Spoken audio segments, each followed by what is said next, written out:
The Partial Breakaway Podcast with your hosts Nick and Junior and producer Vince, bringing you elite fantasy hockey information to help you win your fantasy leagues and win at life.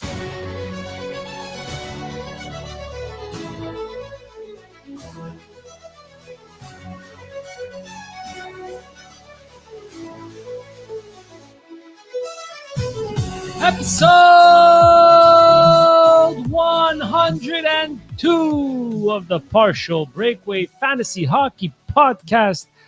I'm co-host Junior. To my right is co-host Nick. To his right is co-host Vince and producer Vince, I should say. Right. Yes. This is. I don't know why producer- Nick just touched the soundboard.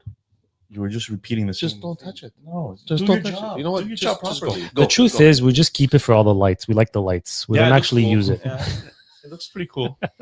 It's pretty cool. Brings a nice glow, like these red shirts. Yeah, that I didn't catch the memo. Yeah, well, you should be part of the production meetings more often. Yeah, exactly. What do you mean you have 3 kids? 2. Exactly. Guys, another week, another team, another preview, another team. Couple of teams. This one has a nice little orange jersey that was previewed last year. Yeah. That Junior shat on a lot. Yeah, I didn't like it. Yeah, Junior did not like this jersey, Didn't like the color combinations. but didn't it come out like? Did it grow on you during the season, or? No, I don't like the orange and gold. I don't mind the orange, black, white, but the gold throws me off. I could see why they used it. Obviously, they have it on. Well, they want to be the Philadelphia Flyers of the West. Yeah, I guess. Well, I mean, they're already ahead of them, I think. On Yeah, I paper. think they are. Let's get into it. Actually, let's get into it. All right, let's start with the Anaheim It's gonna Ducks, be a shall fun we? preview. So they had an interesting offseason. First and foremost, they have a new coach, Joel Quenneville. They also acquired Chris Kreider in a trade and Ryan Poehling. They also they signed Michael Granlund. Pretty big contract. Pretty. We're gonna get to it. Pretty big contract for real. And the departure as well, Trevor Zegras, which was expected for a while now, and same goes for John Gibson. I forgot, by the way, they also got Peter Mrazek. Vince is very adamant that we remember to mention Peter Mrazek. Oh, yeah. So no, definitely a big offseason for the Anaheim Ducks. I think there's pressure on them now to like take the next step. We kind of expected that from them a little bit last year. I know I was projecting them to make a real big push for the playoffs. Didn't quite happen. But I think this is the year they really need to come close, if not make the playoffs. Really? Well, I think they're pushing for the playoffs. They went out and they acquired Troy Terry, who's a veteran. Oh, no. Troy Terry, they had. They acquired Chris Kreider, who's going to play on a line with Troy Terry, according to the Daily Faceoff, who's a veteran. They had Alex Killorn, who they acquired last year, I think. No, he's been on a Couple of years? Yeah, he's been on a long contract. Who was a veteran. And they went out and they spent money, $7 million, on Michael Granlund, who's a veteran. So for me, if you're bringing in these veterans, it's A, you want to surround your young core with some veterans, and B, you actually want to make a push. And these aren't small ticket necessarily names in Kreider and Granlund that have joined this team. So they even got Ryan Poehling, who I think has an upside to be a third line center in this league with a little bit of scoring background, a former first round pick of the Habs. Nice depth move. So, there's an opportunity here. The real question and the elephant in the room is, when are you going to sign freaking McTavish? Because we know you're going to sign him. You're not trading him, although there's rumors. But do you think... Like Verbeek just needs to get it done. It wouldn't make sense to trade him. Honestly, No, I don't see not why. to tra- Why? Not to trade him, but you can push this longer because you signed Granlund, who's going to be your number 2 centerman at some point, or play on your second line. You didn't sign Granlund to that money to play him on the third line. No, but he could play wing. Yes, I understand, but he could also play center. So if you don't sign McTavish, you put Grant. That's why I'm saying Anaheim. I don't see them making a push to the playoffs this year because they're in the Western Conference. Their division is really like the teams we're going to be talking about, like in the next few weeks. I mean, they're not better than Vegas. They're not better than the Kings. They're not better than Edmonton. They're not better than Winnipeg. They're not better than Dallas. They're not better than Colorado. They're not better than Minnesota. They're not better than St. Louis. I just named you 8 teams. Yeah, but was Montreal better than the Rangers last year? Yeah, but but Shit then happens. but then I didn't name you Utah. I didn't name you Nashville. I didn't name you Vancouver. I didn't name you Calgary. I think what you're trying to say is that it's going to be very difficult for this Anaheim team But that's why I think to make they're- it to a wild yes. card. But that's why I think that's why they're not giving into this McTavish. I don't even know. You think Do so? you guys know what the details are? What he wants and what they want? No, 'Cause they I haven't haven't heard. even. I haven't heard anything. Nothing. My understanding is that they're. Well, this is Elliot Friedman who would mention like he doesn't see McTavish moving. No, And- I don't see them trading him. There's no point. Verbeek just takes his time with RFAs, and this seems to be Verbeek taking his time. Now, But if you're serious about making a push to try to make it, you can't start the season without him. It doesn't make sense. no, training camp starts. You need McTavish there. If he's not there, You then can't- Vince is onto something. Then they're So Nick, they're on if, another schedule. Nick, if he's not there, what does the top 6 to you look like if McTavish is not there? Well, number one center is Leo Carlson. Yeah, I think that's pretty much a given. Yeah. You're gonna have second line center Dylan, not Dylan Strome, the other Strome, Ryan Strome, okay. and third line center is going to be Paling. But I just mentioned that because it moves everybody up a spot. Troy Terry is the winger. Yeah. Chris Kreider is going to be a top 6 winger. Mm-hmm. Granlund is going to be a top 6 winger, or taking that second center spot, Yeah. right? And then you have Cutter Gauthier. You also have Vetrano, who could kind of play that top 6 from time to time and could push for a top 6 spot there. Had that one season where the waiver wire was on fire with him. I mean, waiver wire. This guy was waiver wire gold, absolutely. And then you have Alex Killorn, who's also a borderline top 6er, I think, at his age right now. But he plays like an important role. He plays like the hitting role, the digging pucks out of the corners role. Like he does things good. You need him on if you're keeping Does things well. if you're keeping Gauthier and Carlson together, you need that veteran on that line that's gonna kind of protect them.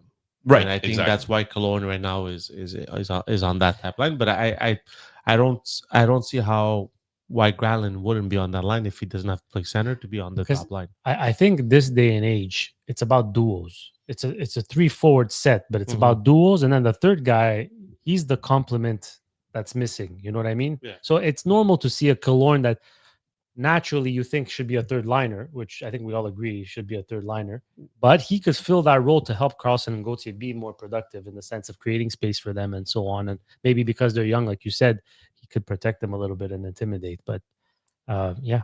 But like we're saying, I don't think if McTavish is not signed, I don't think this team is making a push to a bubble playoffs. But looking at this team right now, and we just previewed It's- St. Louis 2 episodes ago, this has a deeper forward crop than St. Louis does. You think so? Yeah. Well, I think that. Well, look at their third line. the I mean, top if they 6 project Vetrano, Strome, and Granlund, that's a very solid third line. Sure. It's because the young guys still have to doesn't prove really it. give you any offensive ability anymore. Vetrano is a little bit of a tweener, right? Like he's a little bit of that in between. Sometimes he has those good weeks that you could go out there and grab him on the waiver wire, and then other times whatever. I'm not really sure that Daily Faceoff is saying Granlund is a third liner either. Okay, well, let's Right. switch Killorn with Granlund. I mean, all I'm saying is that like these are all guys that they could plug and play for a couple of weeks if they need in the top 2 lines. You know what I'm saying? Whereas St. Louis, we had a hard time coming up with those guys. Yeah, maybe. I still like St. Louis's top 6 better than Anaheim's top 6, but that's up for debate. I mean, that's really, They have a more seasoned top 6. That's the difference right now. you know, like I would take Ryan Thomas. Ryan Yep. Thomas? Robert. Robert, Thomas. Why did I say Robert. Ryan? Wow, Nick is really Yeah, ooh. I'm messing up the names here. Yeah. I still got the R right, though. Their top 2 players are better than Anaheim's top 2 players. well, Hey, their look, again, this might Maybe be a even controversial their take, top but 3 players. Buchnevich is better than But their middle 6 goes to Anaheim, but the top 3 goes to. Anyways, whatever. Like we're not talking about St. Louis here, but I was just trying to say that like they have a lot of depth. And this is the reason why our podcast, goes 1 lasts an hour instead of the 45 minutes that is scheduled Exactly. for normally. Okay, so talked about top 6. Mason McTavish, whether he's there or not, he'll make a difference for sure He would make a huge difference on this team. if he's on that team or not. This team becomes a lot deeper, to Junior's point, if McTavish is on it, and I think he will be by the start of the year. I don't think that owners of McTavish really need to be worried about it, but it kind of sucks if you're in a cap league and you have to know what your lineup is going to look like soon because there's free agencies, there's drafts coming up. You know, we're only 30 something days away from the actual season starting, so that plays a role. Now, I would say that the most important people is you're going to have to figure out who's going to be on the top power play on this team. Before talking about the power play, no, but it's because you talk about the power play, but who are your defensemen on this team? Well, last year Lacombe came out of nowhere, and he was an interesting. And he got invited to U.S. camp. Yeah, he got invited to U.S. camp. Why? And Hudson did, because he's big. No, because he went to the World Championships. Yeah. Okay, we're not talking about Hudson now. Okay, so their These defensemen. two brothers have an issue with going off script. So the way I see with their defensemen is they have three really young guns, and then that are supported by three veterans. You see three veterans here? Well, Drew Helson isn't, but Gudis is a veteran. Chuba is a veteran. That's two. Okay. Yeah. Helson, I don't know who Drew Helson is, so you can tell me about it. There's no need. He's a bottom pair. He's 24 years old. Yeah, he's a bottom pair. So going on your power play, who is the guy that's doing your first power play and your first forward line power play? You know I'm going to get a lot of hate mail for Yeah, that, for right? sure, 100%. Because I said that. Yeah. It's the whole point, Nick. So, like, Zellweger, I just find is the most offensive out of this whole bunch. Mm-hmm. Even though Lacombe had a very good season last season, and Minchikov is a highly touted guy that, you know, he's supposed to be one of the best two-way guys on this team. So, but Lacombe kind of came out of nowhere and took over that job. Last year, yeah. So it's interesting that we're still waiting for Zellweger to have that season where he puts up crazy points. Not quite there yet. But really, Gudis and Lacombe is one pairing, Trouba, Zellweger, another pairing, Minchikov, Helleson, according to this Daily Faceoff again. Yeah. And we are August 31st. So this could change by tomorrow. It could change by next week. But, you know, Minchikov, I see him as a top four guy. Is Lacombe going to have a regression this year? That's the number one question. I think so. Based on what? Based on opportunity that they had last year, is they went to the hot hand. He stayed hot at the right time. I think Zellweger this year needs to come out and say, I'm the number one offensive defenseman on this team. So let's talk about last year, Lacombe. 14 goals, 29 assists for 43 points. Mm-hmm. That's pretty decent. Top 30, I think. That's pretty decent. We could check where he finished in the NHL, sure. but very, very decent numbers. So is Minchikov going to be, or Minchikov or Zellweger going to be able to outpace that? Well, what do you think? I mean, it goes with deployment as well, right? I mean, there's one major factor here that we haven't mentioned since talking about the defensemen or the forwards is that there's a new coach. So I think there's a clean slate for everybody here. And maybe he might rely on how last year went to start training camp and so on. But last year, the coach relied on Jackson Lacombe 22 minutes per game. That's right. That's a lot of time on ice. And he's also older. He's 24 and a half years old going into the season. So you're talking about Minchukov, who's not even 22 yet, and Zellweger too, which is about to be 22 years old. So Zellweger and Minchukov played 17 to 18 minutes a game. That's 4 minutes less than Lacombe. Now, Lacombe earned that, of course, because of his play and his reliability. But, I mean, they're going to have to make a decision, like, who's your go-to guy offensively here on the back end? And that's the guy you gotta feed him until you understand that it's gonna work or it's not gonna work. And I think that's what Quenneville's gonna have to do this year. And the mentality going into the season is gonna have a lot to do with that. If they expect to win games, then they're gonna have to go with who's more reliable. If they're still in the process, it's part of the process of developing something good, then maybe Mintyukov or Zellweger become that guy. I'm like you. I think Zellweger has the most offensive ability out of all of them. But this is going to be an interesting battle at training camp for sure. And I know we're here. We're always saying, decisions are going to be made at camp. Of course they are. We're just trying to. It's hard to predict when it's a new coach, right? We're trying to name you the players. Yeah. So Jackson Lacombe finished 23rd in defenseman scoring last year.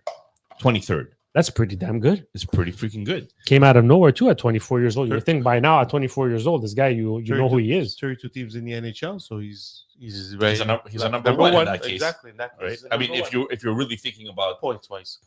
right, which most fantasy leagues are. Now Zellweger is only 21. Yeah. So, or he's going to be 22 by the start of the season, right? He only had 20 points in 62 games, but you could tell like one guy is 3 years older, Mm-hmm. and this guy is still developing. So maybe this isn't necessarily the year for Zellweger, and maybe Lacombe continues to have the offensive dominance, I'll call it, on this Anaheim Ducks power play. It's going to be interesting to see. And like even Mintyukov and Zellweger were benched. You know, they were healthy scratches. They were almost on rotation practically in the second half of the season or so. So it's such a difficult situation to predict because they're not bad defensemen. Neither of them. I mean, they're all capable.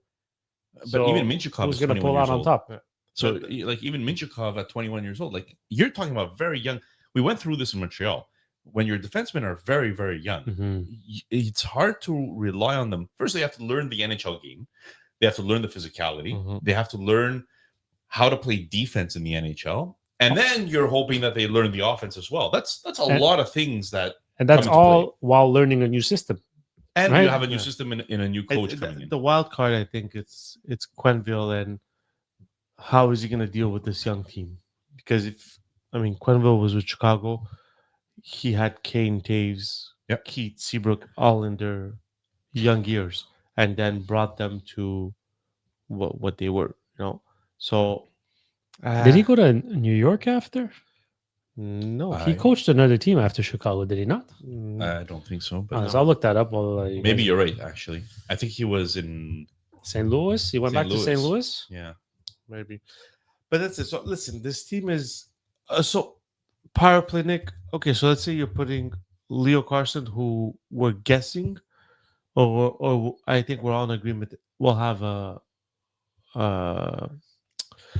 man. What's the word? Oh wow, he coached Colorado, and then after St. Louis, Colorado, Chicago, Florida, Anaheim. So he was in Florida when he got fired. Yeah, So when Leo Carlson, I guess we can all admit he's in the progression going up, right? So we're expecting more from him this year than we were. I mean, logic states that he had a pretty good season last season. 44 points in 76 games. I think they're really hoping that he's going to be one of those good two-way centers. I don't see him necessarily as a high-scoring top 10 scorer in the NHL necessarily, but I do see him as a very good top-line two-way center. So remember his first year, they said we're going to take it easy, we're going to give him breaks, and they were like benching him for a couple of games every now and then. He played 55 games. Last year, his second year, the coach deployed him only 16 minutes of ice time. In his sophomore season, you would think like the further along you get, the more you play. And I mean, I don't know how they stuck with this coach that long, but clearly there was something off between the players and the coach, and they finally made a decision. I think Quenneville will have no choice now to see what he has in these young guys, and he's going to give them every opportunity he can to show their worth. And I think that's why we're going to see a little bit of a resurgence with these guys. Look, Leo Carlson, it really depends. Do you really think that he is, and this might be a little bit controversial for some people, do you think he's a top-line center? Do you think he has the ability to turn into a top-line center in the league? I think they invested in him to be a top line That's not center. the question. That's not the question. That's not the question. I think yes. I think he could definitely be a top line center. You do own him in the league, right? No, I no, I don't do. have him in the league, but I do think his second half of the season was unbelievable. If I'm not mistaken, that's when he really Yeah, got. I have it right here. I could tell you right now. So in his last 21 games, he had 17 points. So I But mean, that's when 17 minutes of ice time, which was 2 minutes more than exactly. the rest of But the year. I think he could definitely be a number one center, surrounded by the right guys. Karaguchi takes that extra step forward. You have someone besides Kaloran on the right wing that might help. But I do believe that he could easily be a number one center. As the one constant line mate he had last year, Alex Killorn. Yeah. Throughout the whole year, they stuck Killorn to his butt the whole time. And You want to know? I think, just to answer your question before I hand it back to you, is I think Carlson can be a number one center, but he's going to be in the lower tier of the number one centers. How many He won't minutes? be that like 100-point guy, you know. How many minutes of ice time for him? Last year, Yeah. 16. Okay, Mason McTavish, 16 and 50 seconds. Like we're talking about, like everybody seemed to play the same amount of ice time from their top two centers. So I mean, we could go and look at Ryan Strome now and see what Ryan Strome was 16. 16. So like They rotated three just lines. They rolled had three four lines. Yeah, that's it. Like at some point, You can't. you want your stars to be Yeah. stars, right? At So- some point, if you're making that push to the playoffs, you don't need your third line centerman playing 17 minutes. Cutter Gauthier had 43 points in 82 games, only playing 14 minutes of ice time. Okay, so they're young guys. Like Do we? Okay. with these guys, you can see that prospects are in here. The prospects are in their lineup. I mean, besides Seneke, who's might make the team this year. There's rumors There's that he rumors that- actually might Because make it out of camp. they're sending him to the prospect. What's it called? That prospect watch thing, Showcase. the showcase. Seneke's their guy, So, so it's an indication he has a chance to make it out from camp. but if he doesn't, you have Leo Carlson, who's under 20, let's say 23, under 23, Gauthier under 23, McTavish under 23. These guys, do you see these guys making that push? That's like if Seneke comes in, who is he replacing on this team? Well, So before go ahead. Seneke, I actually think Sidorov is going to get a shot. Maybe this think? Russian guy. I think they drafted him late in one of the drafts. He's 21 years old. He had a good second half last year with the San Diego. I thought it was the Seagulls. They're just the San Diego Gulls. 34 points in 59 games. Nothing great, but he's one of those guys that shows a lot of flashes. I think he could be like a surprise. If I had to say there's a surprise to make it from camp, it would be him. Seneke could be a surprise too. I think he might be just slightly too young. But again, new coach, you don't know what the situation is like. What's happening? No. Yeah, and they You just you guys think he can make it? No, I don't. I don't think there's any of those guys that are. I don't think there's any of those young guys that are cracking this roster. I think Seneke can get what does Nick always say? His cup of tea. Yeah, His cup of tea. Yeah, in this lineup. But I believe that if McTavish is signed before the season, this is the lineup. This is the lineup we're looking at. So it'll be interesting to see how they do. But I don't know. You guys saying pushing for the playoffs? I don't see that with this team. Before we go to our over unders, do you guys do you have an idea who they're? Forget the defenseman. We know that's really up for grabs. Any staples on the power play? well, so the power play is the most important here because I think Troy Terry is a staple, right? Troy Terry's been doing it as the number one power play unit for a while now on this team. So you have Terry. Yeah, you have to have Leo Carlson as your center. I don't know if that's true. No, so who would you- McTavish is outpointing him. McTavish had 12 power play points. Leo Carlson had 7 last year. Who do you guys think it's Granlund or Kreider that's gonna get that? I think first? I think Granlund, you're paying him Yeah, enough to be a top power play Yeah. guy. I think you Right. need a guy like either Gauthier or Kreider on there. One of those two. but that's why I'm with Nick. I think Granlund will have a better chance of cracking that first power play than Kreider because Gauthier is that net presence that you want that Kreider would do. But so is Killorn. And so Yeah, Cologne, I'd take him off the power play. Why would Even you one or two? No. Why would you? Well, you put him on number 2 if you want, but what are you doing with No, but- Cologne on number 1? See, what I'm thinking is that one of these guys in between Kreider and Gauthier is going to be the bumper. yeah, that one of them will make it, not both. That's for sure. That's the debate. Is That's going to be the I debate, agree. right? So, like, you're going to have Granlund Mm-hmm. probably on one of the wings, Yeah. off wall, let's say, or whatever. He has Or to may- be 19 power play points last year. I think McTavish is your center. I don't know about that, man. Yeah? I would really. I think Carlson will be in front of McTavish. So it's hard. McTavish is doing better though. It's it's hard to hard. tell because they all got playing time. There's literally 9 forwards that got over a minute and a half, and nobody got more than 250 a game. No, It's like Of power play time. Of power play time. But It's this- like, what the heck were they But doing? this is the problem. The coach No wanted consistency. he wanted to be a 4-line team, And that's what Terry's he- your shooter, Yeah, for sure. right? So like both Terry and I think McTavish has to be on that McTavish one. could play that shooter role. I don't know. And on the back end, you think they're starting with Oh. Lacombe? I Or- think it's Lacombe to it start. has to be. I think so. I think too. it's Lacombe to I start. think it has to be Lacombe to start, and then Zellweger, if he has a great year, maybe he pushes for that spot. because last year was Lacombe and then Minchikov.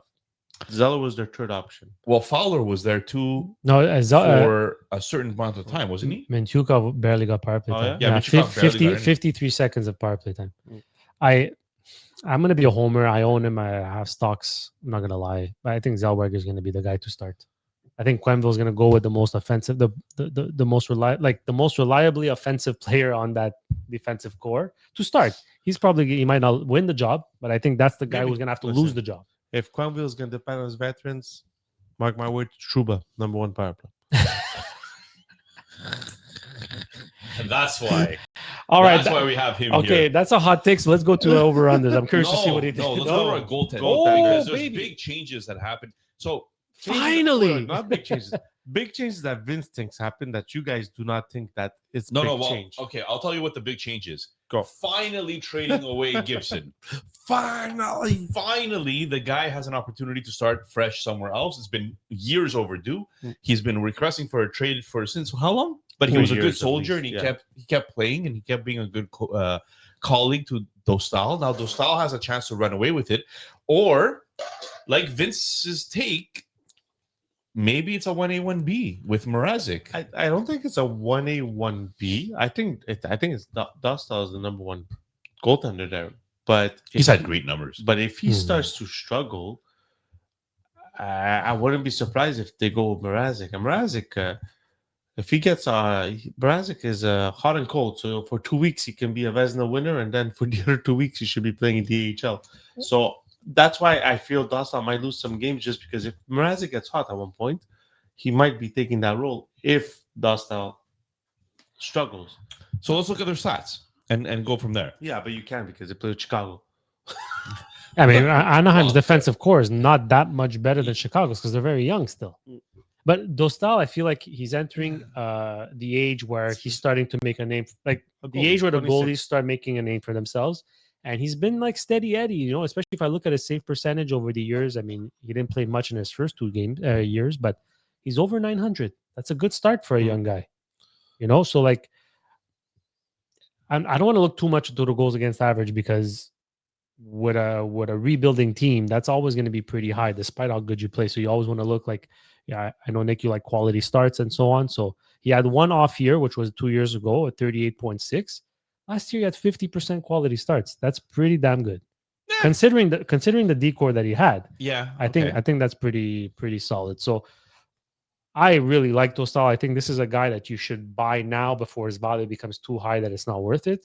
So if you have an opportunity to go acquire this guy in like a deep league, a dynasty league, I think it's a guy you should really look into. Well, Peter Mrazek, spelled with Peter, no Peter. no E after the T. Who needs vowels? Who needs vowels? 33-year-old goaltender who is coming off, like we said, a pretty decent year. Can you 44 quality start percentage. So 44% quality start percentage is it's like backup numbers, right? 891 save percentage, goals against average 335. Again, you said it's Chicago, but he did play on Detroit at one point. Yeah. But if you look at his career, it's 0.906 and 2.85. Yeah. Which isn't. I'm not saying he's. I'm not saying he's gonna take Dostal's spot, but I just feel that if Dostal starts to struggle, they're not gonna hesitate to put Mrazek as their backup, as their number one. This guy reminds me a little bit of. This is going to be a terrible take, but his inconsistencies remind me of Gustafsson. In Minnesota? Yeah, he never gets as high as Gustafsson, Yeah. but he has those years where he's like 910 save percentage, and then he's got those years where he's like 890, 880 save percentage, and he never just can stay consistent. Obviously, he's much older now, so he's proved that he can be consistent, whereas Gustafsson now is where he needs to prove it. But backup, he's a backup. He's a fine backup by me. I mean, I Yeah. wouldn't be upset having Mrazek as a backup. All right, over-unders. Let's go with that. Do you mind doing the segment while I try to fix something here on the computer? Yeah, I'm just I going can to do pull it up. I did them. Come on. Brought them here. All right, we're ready. Let's go. Timo Solani, over under 50 goals. Come on, who's got him? In his rookie season. Yeah, Over. rookies. That was Okay, a trivia question. here we go. So, first guy, Leo Carlson, who Nick is not convinced is a number one centerman. 51.5 points. Over or under, Nick? I'm gonna go slightly under. Okay. I think he hits 50 this year. And I think that's actually a pretty decent upgrade on him. Because last year, not so much. Last year he had the 44. Yeah, on pace for 47. I think he hits 50. And I think that's an upgrade. True. I should preface this by saying if McTavish isn't there, which I think he will be, so that's why I'm saying that. But if he isn't there, that goes higher. No, But- you gotta be Nostradamus. You gotta understand. You gotta know if he's gonna. I'm going to look at my crystal ball. Don't give it away. Nick. We might. Yeah, Nick Junior. Carlson, 51.5. I give it away too easy. I'm. Ba-boom. I'm gonna go over. I think he's gonna get close to 55 points this year as a natural progression in his development. More than 16 minutes of ice time. I think he can get between 50 and 55 points. And I agree with Junior. Watch they put Granlund as the number one center. Oh my Oh god. that'd my be God. fantastic. They just move all the kids down. Set fire. That'd be fantastic. To the right. Cutter Gauthier, 26.5 goals. Over under. Ooh, goals. Junior. Since you Cutter Gauthier. I'm gonna lie. I have him. you That's still own stocks in Cutter. I do. I do. Gauthier. I have no choice. He's still on the ELC. So? Wow. 26 and a half. 26.5. Last year he had 20 in 82 games. I think it's gonna be slightly under. He'll be between 20 and 25, but I don't think he goes past 25. Nicholas. Under. Under, and I tend to agree. Yes, he will be under, and only because I don't think Quenneville will have patience with the young guys, and the veterans will be taking more time on ice from Gauthier. So, but that's what's why he I gonna think do on defense then if he doesn't have time for young guys? He's gonna put Chuba and Gudis on the power play. the And defense different, but forward he has his options. You'll know my bold takes. You have when a I think. 24-year-old Lacombe who's already putting points. Yeah. Nick, Free you agent in don't- LPHL. you still That's own an interesting stocks in Troy Terry? So No, Troy I sold Terry him. last you sold him? Perfect. Over. Troy Terry last year 21 goals. The year before that 20 goals. The year before that 23. In 2021, 2022, 37 goals. Yeah, I think that's when I purchased him. Because I get excited and I go all in when the stock is high, and then when the stock drops, I'm like, oh, sell. Yeah. So Troy Terry over under 26.5 goals. I'm gonna go under. So Nick goes under, Junior. I'm gonna go over, Mm. and I'll tell you why. One, Nick sold him, and two, I think the demise, the regression started with Cronin as coach, and he's not there anymore. So I think I'm gonna go. What was the number? 26.5. Jesus. Yeah, I'm gonna go over. 28. 28. Can He's we gonna go write this down somewhere? 20. Wait, What bold did I say? prediction. Wait, we got Oh, bold prediction. Okay, Yeah, I'll give you a bold prediction. Sure. Next guy, one guy that we all said was gonna kind of regress last year. Chris Kreider. Not like you though. Mm. I You told nailed that one. Listen, 8 assists in 82 games. I mean, in 68 games, sorry, but still. So Chris Kreider, 22 goals last year. Pretty sure there's a 50 goal season somewhere over there. 39 the year before, 36, 52, 20, 24, 28. Chris Kreider, over under 28.5 goals. Under. Under for Nick Junior. Yeah, I'm gonna go under as well. Wow, But- that's two like, not under. much. But yeah, like Like 25. 25. I think he sticks at 25. He's got that give or take I 25. think him and Troy Terry are going to have the same type of goal scoring ability here, and I think the assist rate is going to go up higher because he I cannot hope be this bad. You cannot get 8 assists You when can't. you're on a top Like, 6. All you need is the puck to hit you 10 times on the skate and go to a friend to put it in the net. Go to a friend. I like that. That's what you need. Okay, last over Go to under. a friend. We spoke about him a lot. Young defenseman. Jackson Lacombe. Jackson Lacombe, his stats, rookie season, 71 games played, 17 points. Last year, 75 games played, 43 points. He is at over under 49.5 points. That's an under. That's an easy under. Junior. Yeah, Easy I'm, under. I'm going under also, but again, not because I don't like the player. It's just there's so much uncertainty with the top power play here, and he needs that top power play if he's going to hit 50. Mhm. That's just my take. So He had 11 points on the power play. I- No, sorry, 9 points on the power play. get 9 power play points last. I think he's better all around than Zellweger.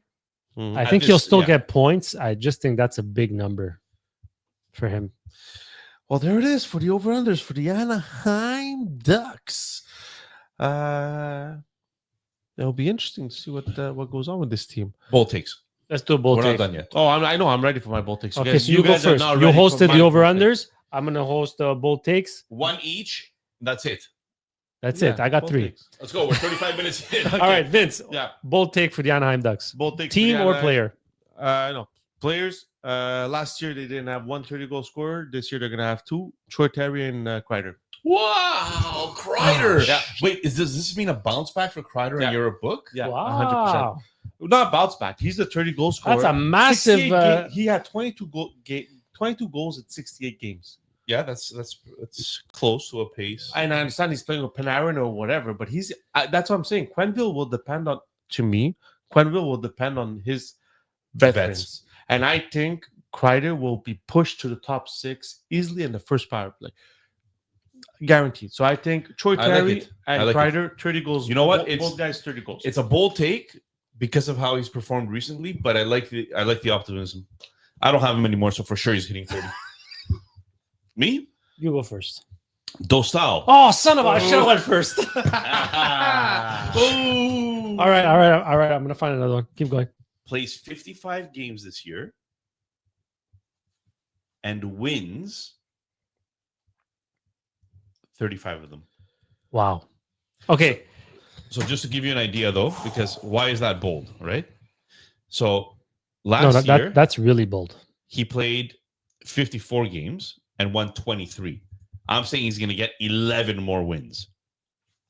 Okay. That's pretty bold. My Luka Dostal bold prediction was not points projected, but it's based off points. So I'm just going to add to what you said.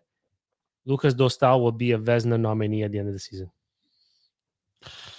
My friend, I think you've won the bold predictions here. Hey, they gotta be bold, so let's make them bold. For those of you listening, Luka Dostal, Vezina nominee at the end of this regular season. for those of you listening and not watching on YouTube, I just put a big boom sunglasses on Mr. Junior Hey, you that started was, it. No, that was quite you something. gave Vezina type numbers. Oh I my gave God. Vezina type numbers. You actually called out the name Vezina, so that's something. You guys are crazy. All right, guys. Yeah, My Mraz is first, gonna my win first 30. one was Troy Terry. Then you took that, and he took Dostal. I was like, screw it. That's what happens when you go last, loser. Nick, Uh, Nick, our next team. Go. Next team, San Jose Sharks. Guys, this is And by the way, I'm very upset you guys didn't even comment on the drawings and the logos in the back that were hand drawn and colored by Vince. actually very pretty, Yeah, but thank you. Vince Producer and artist. and promoter, What DraftKings promoter. DraftKings promos. Oh yes. We have to do that before we start the San Jose Sharks. halfway through the thing. and Yes, you're right. it'll give us a little break here. Yeah. So I'm going to mute me and you, and we're going to let Vince do the live read, and then we'll go from there. Game on. Week 1 starts now. And every touchdown brings you closer to a payout with DraftKings Sportsbook, an official sports betting partner of the NFL. This isn't just football. It's first touchdown fireworks, anytime touchdown rush, and live bets that ride every momentum shift. At DraftKings, every play is your next shot to win. New customers, this one's for you. Bet just $5 and get $300 in bonus bets instantly. Plus, grab over $200 off NFL Sunday Ticket from YouTube and YouTube Video. Gambling problem? Call 1-800-GAMBLER. In New York, call 877-8-HOPE-NY or text HOPE-NY 467-369. In Connecticut, help is available for problem gambling. Call 888-789-7777 or visit ccpg.org. Please play responsibly. On behalf of Boot Hill Casino and Resort in Kansas, fees may apply in Illinois. 21 and over. Age and eligibility varies by jurisdiction. Void in Ontario. Bonus bets expire 7 days after issuance. See sportsbook.draftkings.com/promos. NFL Sunday Ticket offer for new subscribers only and auto renews until canceled. Digital games and commercial use excluded. Restrictions apply. Additional NFL Sunday Ticket terms at youtube.com/go/NFL Sunday Ticket/terms. Limited time offer. Oh, shit. All right. We are back, and Junior just broke his face trying to get back to the Yeehaw. desk here. So let's start with our San Jose Sharks You go, Nick. team preview. Shoot. So, I swear I'm prepared. talking about swearing, we are not swearing on this podcast anymore we're after keeping it recent news that we heard that some of our friends' kids actually listen to us in the car while driving with their father to daycare. Yeah. So we have thank you for that. We apologize to that father. Yes. But you're irresponsible for making him listen to us. Well, please download. Please Just download. You don't have to listen. Don't make them listen. Just download. Guys, San Jose is an interesting team because I love this team. we're talking about like Celebrini came out and there's been some like what a coming out party for this kid. He came out, people are like, oh, but he's not as good as Bedard. And the kid produced. Mhm. Like he was just not a two-way center and that's it. Like he put up numbers and he's their number one player on this team right now. Yeah. Yeah. For Okay. sure. So do we agree on that? Yeah, let's let's preface everything by just giving a heads up as to what came in and what went out of the San Jose Sharks, because I uploaded it in time. Yeah, that's what she said. Okay, gone. Henry Thurn, who's I think with Toronto now. Nikolai Kovalenko, Mark-Edward Vlasic, Walker Duehr, Thomas Bordelot, Daniil Gushin. Basically, they lost absolutely nothing, but they did gain Philip Kurashev, who had his Bedard coming out party. flash in the pan with Chicago one year. Oh boy. Adam Gaudette, Jeff Skinner, John Klimberg, Ryan Reeves, Dmitry Orlov, Nick Leddy, and Alex Nedeljkovic. It's a lot of vets they brought in. No coaching changes as far as I can tell. Let's look at what their top six might look like right now. Okay, so William Eklund is the top line left winger with Celebrini. And I feel bad a little bit because when listener Tino Mayo had gone ahead and asked me for my advice on William Eklund on his draft year, I said, you go Eklund because he's the most offensive guy and you just go with it and you do not drop him. You just wait for him to develop. Well, it feels like this is the perfect time to have William Eklund because William Eklund and Celebrini, like it's a few years late with my advice, but you know, my crystal ball came true, I guess. Mhm. And Celebrini and Eklund, maybe Will Smith, maybe Toffoli on that line. Like, I don't know how they're going to go with that, but these are like, he's in a prime position to succeed. Then we have Toffoli, like I mentioned before, the grizzled vet who plays really well with younger players. Yeah. Will Smith is another young guy, but highly offensive young guy.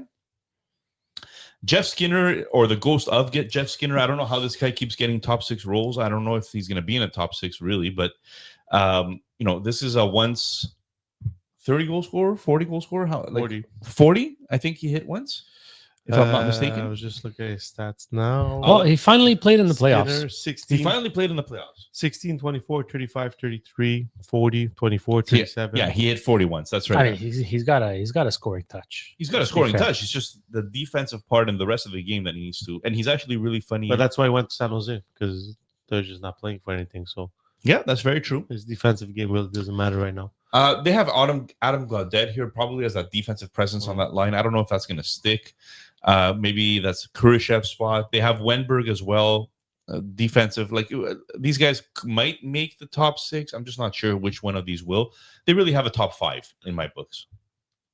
Toffoli, Celebrini, Will Smith, Do we think Micheal Misa? Well, that's what I was gonna say. It's like, I was just waiting for you to yeah, say, I was gonna say the "Come one on, guy Nick, you didn't name is. say Misa." What do we think of Misa? Is he making the team? Okay, Well, he has the talent to make this team. I mean, Will Smith could play wing, so Misa could be a second line I center. think Will Smith can play center. Will Smith can play both. Yeah. Yeah, he's I- somebody that could play anywhere. think but- I think San Misa Jose's- will end up being a winger. I think anyways. San Jose's plan for the future is that they're 1-2 Celebrini Will Smith. I don't agree. No, I don't agree. I think Misa's a better center than Will Smith. Will Smith is a very, very highly touted offensive player. rapper and actor. Yeah, a rapper.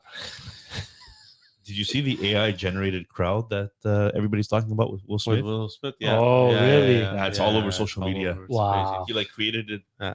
like with social media, anyways, with AI. to Now make that them we're look done good. with TMZ Anyways, Oh, like we do with our millions. and billions. hey, that was pretty good turnout, guys. We didn't even mention the 100th episode and how We'll well of a mention it at the turnout end. that is. How about we stick with San Jose? Thank you, everybody, for coming again. Yes. So Misa has an opportunity to come on this team this year. I'm just not so sure that he's going to do it. Yeah. In our DPR league, we took him first overall. Yes. We traded We for the traded first to get overall. the first overall pick just to get Micheal Misa. Yeah. So I feel like the reason I did that is because I think he's a top 6 player on this team, but he could be the best 1-2 punch with him and Celebrini that we've seen since Crosby Malkin. So Ooh, out wow. of, That's a so bold take. out of so we look at their Put them on. Put them on. Boom. So That's right. we have okay. So my question to you guys is: Believe. You should bring those home to your wife tonight. See what happens. No, then it's not going to say boom anymore. It's going to say To say beep, bleep, beep. It's gonna say no. it's going to say no Okay. or don't touch me. Okay. So Misa. I have a headache. It's getting hot in here.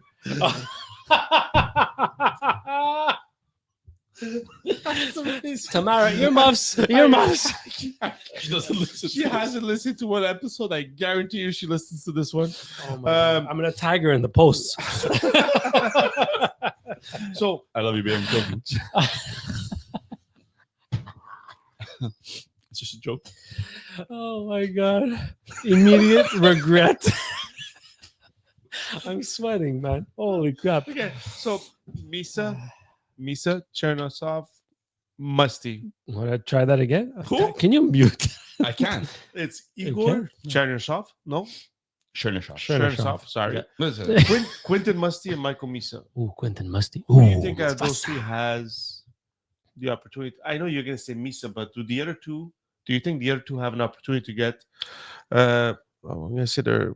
Well, you've been drinking something else, but a coffee, but a cup of coffee in this lineup. What are you saying? I think Chernyshov is absolutely great. Even Musty, like it's so hard to Their say. prospect line is really. This team's been bad for a while. Yeah. They've been rebuilding for a while. They've drafted really, really well. Like I really like Chernyshov. I don't know if he's going to have the opportunity though this year. It's very hard for me to say he will.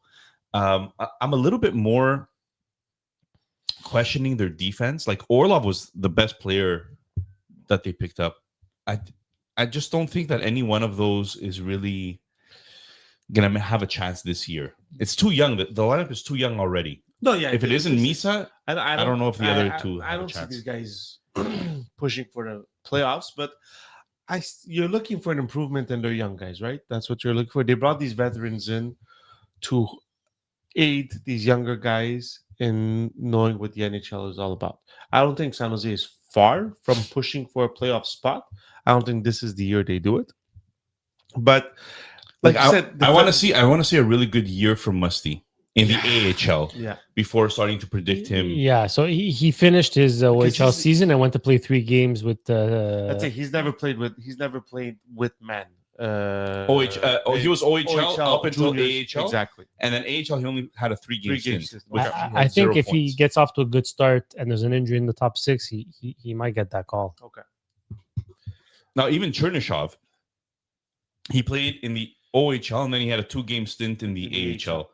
Again, But he played in the KHL. That's really nice to see, by the way. that's right. He did play. At 19, 20 years old, they're both in the AHL Yeah. this year. That's it. Yeah. So, I mean, their defense, Nick. I know you don't want to talk about them, but it doesn't look very good, does it? It's gonna be very Like, good. is there?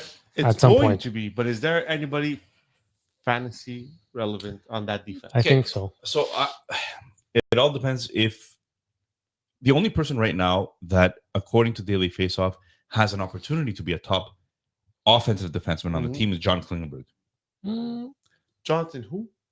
John Klingberg. Oh, John Klimberg. Yes, sorry. And that's the only person that I see that has an opportunity right now Yeah. to kind of be that player.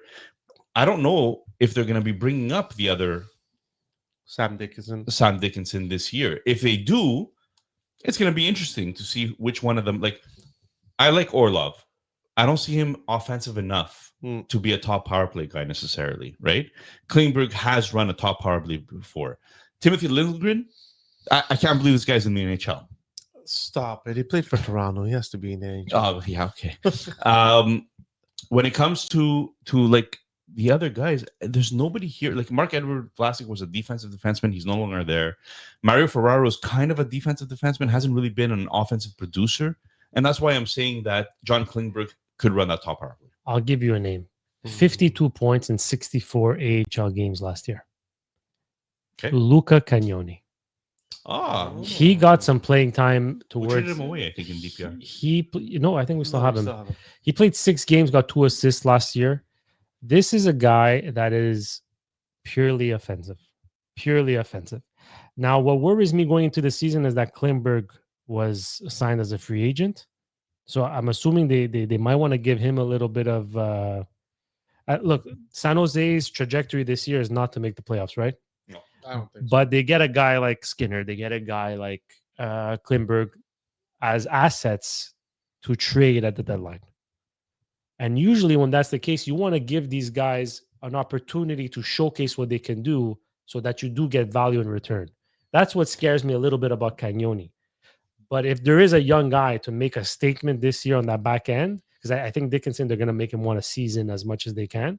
I think Cagnoni is going to be the guy that could make a name for himself this year for sure. That would be interesting.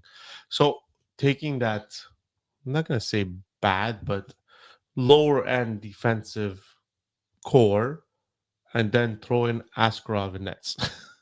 What are we expecting? Jesus. What are we expecting from Askarov? Who We did trade away Cagnoni. okay, We did?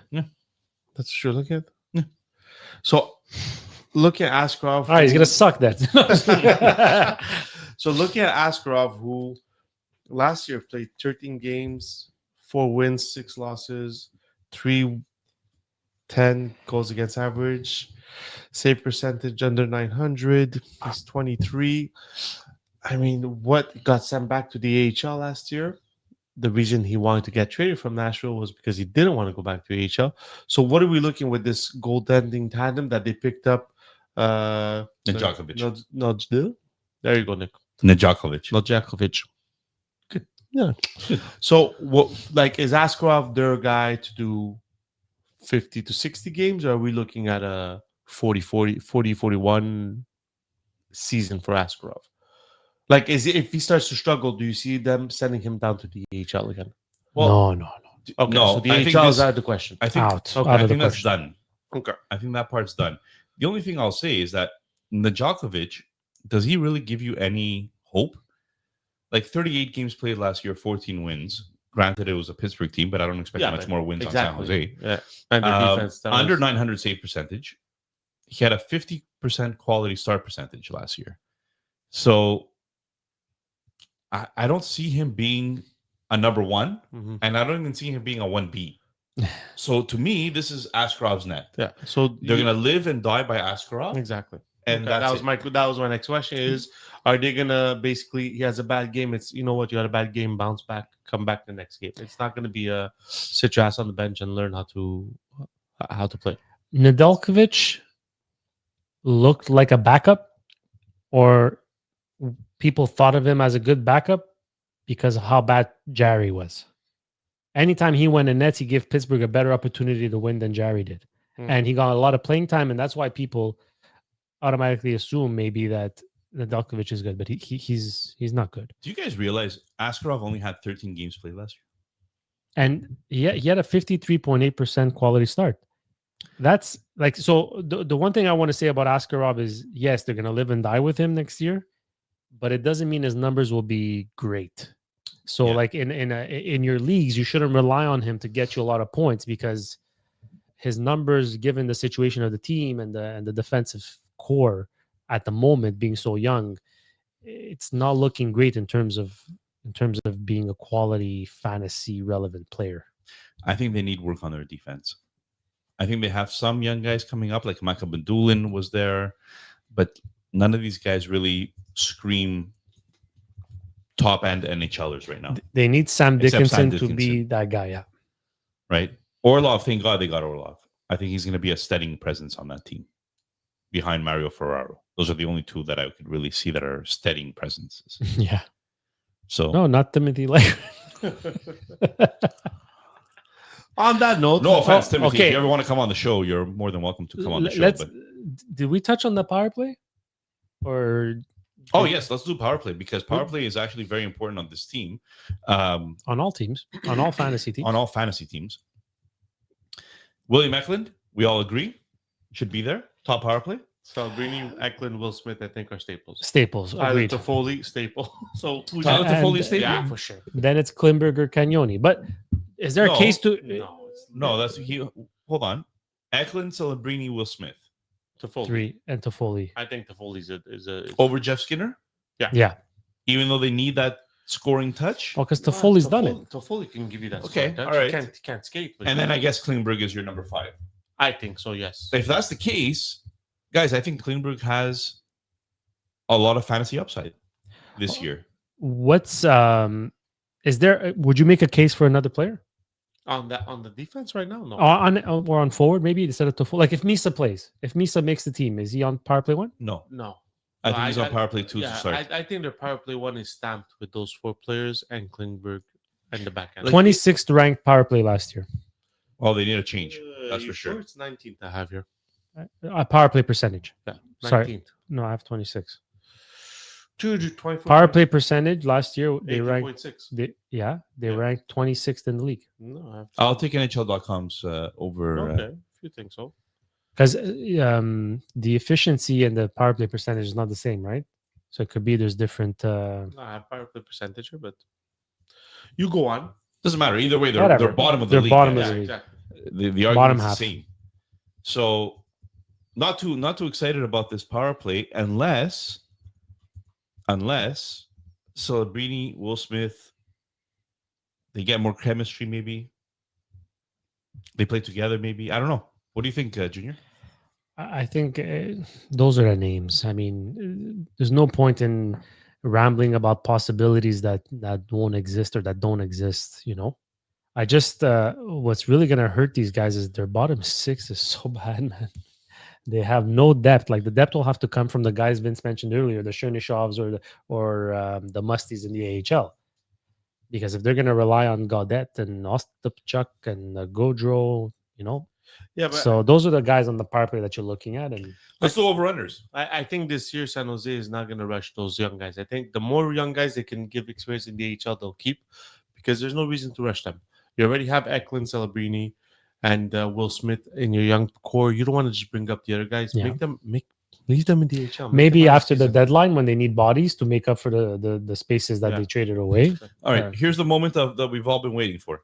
You're ready for it? You're not tired of hosting it? Oh, you want? thought Oh, Vince yeah. was, No, I did it last one Vince because I was fixing something on the computer. So. Okay, whatever. You Which just I took didn't it even away fix, from by him, the way. man. Whatever. Whatever. man. Okay, you want to do it? No, Do it. Listen, okay. you came up with the numbers. You do it. You better believe I came up with it. I'm the only one that works on this podcast. Calamaron. I'm tired, Nick said. Okay, San Not Jose. tonight. Obviously, we're gonna go with the Celebrini as first. Celebrini Jr. 69 and a half points. over. Over. Ooh, you?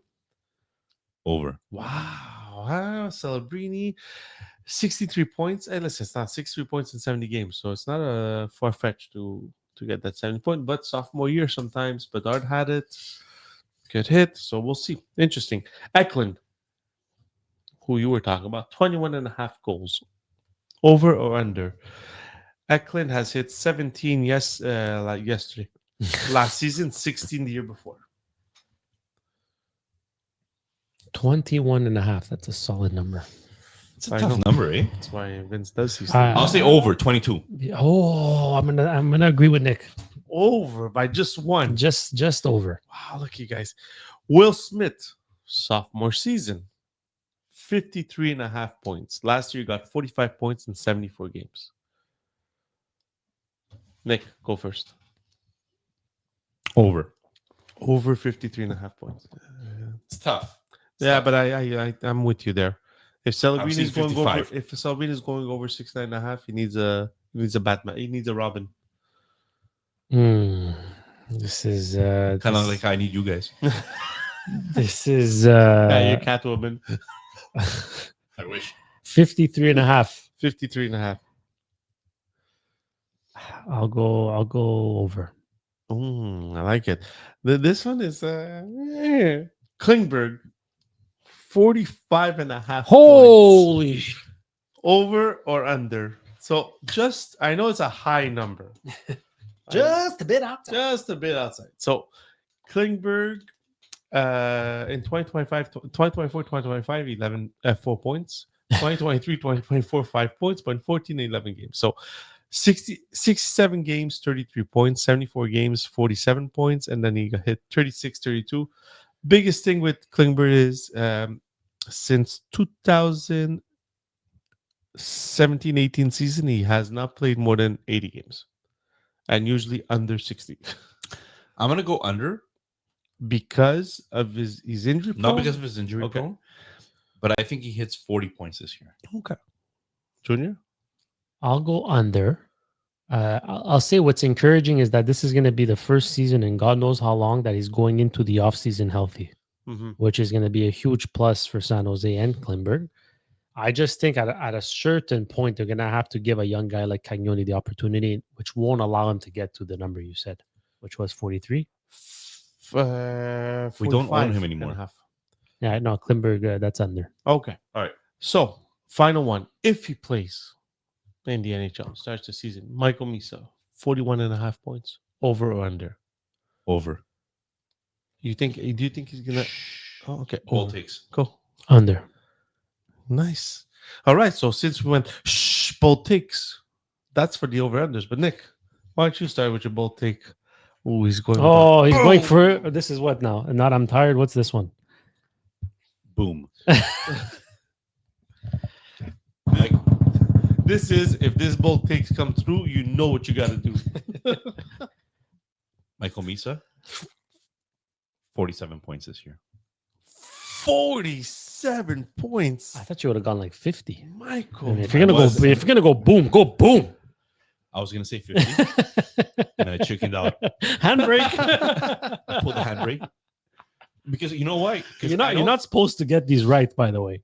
And they're bold takes for a reason. No. They're bold takes, but they have to be somewhat realistic, or else it's just Mickey Mouse crap. The fact of the matter is that if he makes it and he plays, I think he has the talent to be more than, let's say, Michkov was in the first year. Wow. I think he has that much talent. But we'll see. I mean, this all depends on him playing with Celebrini. It depends on a lot of things happening. So that's my bold take. And I think it is bold. I don't know if this is a bold take, but it's definitely a debate in the social medias. Celebrini will outproduce Connor Bedard Oh, he did last on year. a point per game. I know, but everyone says that he's not better than him. Okay, so you're going to say that Celebrini career is better than No. Connor Bedard? No, that No, next. that's bold. Come on. Why we're not going to be alive to know what the hell the outcome is. I mean, What are you hopefully we talking are. about? I don't know what you're talking about. How just dogs. Okay, Knock on okay. wood. What the hell was that? I'll give you. I'll Why- give why you are- an actual. why bold Why take. is he putting me in a grave? Why are his bold takes always so long and Well, because now you didn't I don't agree. feel alone. You didn't think it was a bold take. So I'm just going to go with Jeff Skinner is going to score 25 goals. Wow. Well, there goes my bold take. But mine was bolder. Okay, so take it. No, Whatever. no, you go. Skinner, whatever. I have in the second one. I'm prepared. You ready? Are you ready for this one? I'm still trying to. Do you need the plan my glasses? funeral. Huh? I don't know. John Klingberg, 50 points. Está a minha. Yeah, I think he's gonna stick there as number one. I don't think they're rushing any other defenseman up. So That's you. That's you, my friend. Yeah, that's a big You move. had the boldest take out of all of us, and I hope that you are right because John Klingberg. I used to love John Klingberg. This is a backup. At least tell me to mute you while you do stupid things. Sorry. Okay, sorry. Do-do-do. Guys, thank you for joining. First of all, we need to mention That we have a we have a listener league, yes. and not only do we have a listener league, but it's a great listener league. episode, more details. Well, just to give a little preview, Go. we've already given it on the 100th episode because Yes. listener Mike was kind enough to actually run this for us. At the same time, I should mention right off the bat, it's gonna be like a FanDuel DraftKings season-long thing. Yeah. It's gonna be so much fun. I created a team just to practice on it. It's so much fun, guys. I really hope that and you could have as many teams as you want, by the way. So we could go up to 200 teams here. Like You have a salary cap. You gotta draft 6 forwards. you 2 change, defensemen, you 1 redraft goalie. every week. Every week. You can change your team. but you don't have to. So it's, It's so much fun. We did it for you, because we love you. Oh man, that's very. And we want to give you an opportunity to win cash and some How do you mute beautiful beautiful merch. Yes, cash and merch are going to be the prizes for sure. and those details will follow. And it's going to be live maybe in the next few weeks. So we'll see. Maybe, yeah. If Yeah. it's ready before, even better. We'll see. Thank you very much, people. Like, Go subscribe at Partial Break Pod.